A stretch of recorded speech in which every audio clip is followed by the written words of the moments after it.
Magandang umaga po sa inyong lahat, mga kapato. Nandito po tayo ngayon sa mini farm po natin. Oh, Katatapos lang po natin nagpakain. Ayan po yung mga breeder po natin.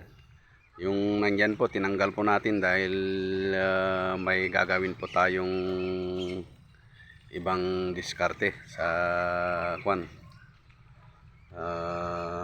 dito.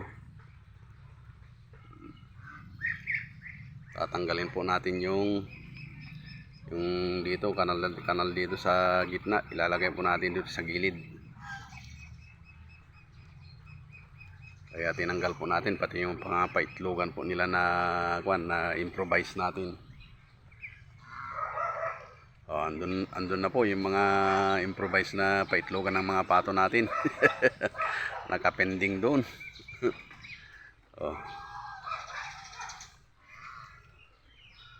Tapos lang po natin nagpakain, mga kapato. Tapos yung lupa na naman, nawala na naman yung nilagay natin na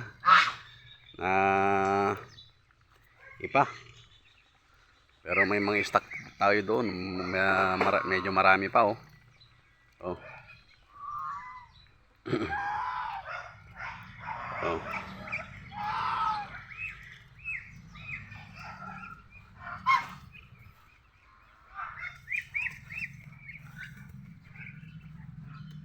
Dito na po yung yung mestizo peking po natin ay 4 na lang po, pang-5 na lang yung lumalaga. Pang 3 months po yan, 3 months po mahigit.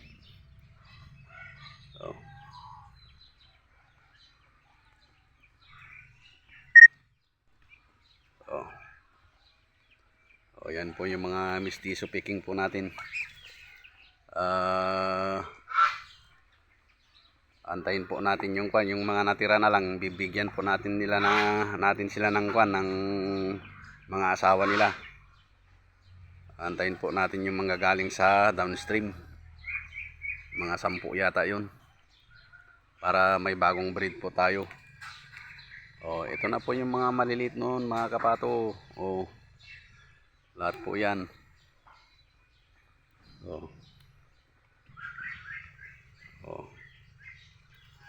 Ito tinanggalan din natin. Basta may plano po tayo dito, hindi po natin magawa-gawa kaagad dahil sinasayang po yung pang bayad ko sa magtatrabaho. Ako na lang, hinay-hinay na lang sa paggawa hanggang sa matapos. Sayang din yung mahal naman kasi yung pambayad ng mga trabahador dito sa amin. 500 na po, mga kapato, ang daily ng mga trabahador dito. Ito yung stakan ng wala nang laman, pero may mga parating mamaya.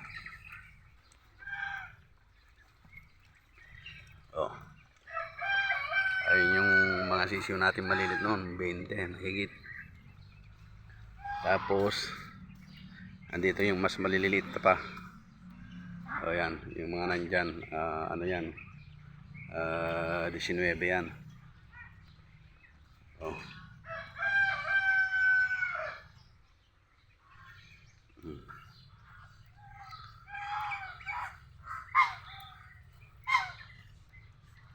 Ito yung kakatayin natin ngayon. Nanguhuli ako ng makakatay mamaya. Ito. Yan, 2 barako, 2 malalaking barako. Yan po ang kakatayin natin mamaya, mga kapato.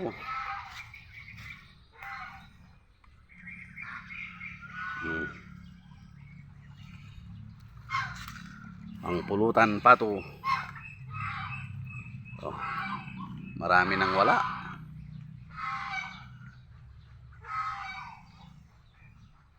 Marami nang nabawas.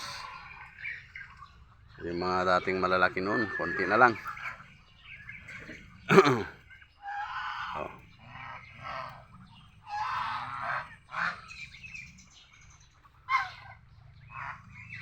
O yung may gustong bibili pa ng Mestizo Peking po dyan mga kapato, pwede ko pa rin pong ibenta yung dalawa.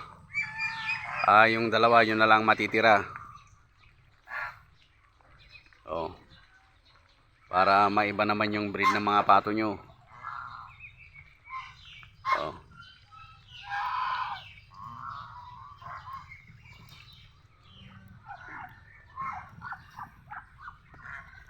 Mga breeder po natin lahat yan.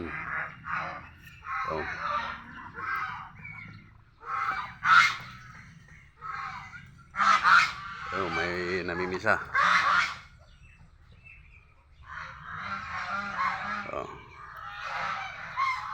Hanggang dito na lang mga kapato. Ito po yung update natin dito sa mini farm natin ngayon. Bye bye, salamat po. Ay, shout out pala kay Boss Harold diyan.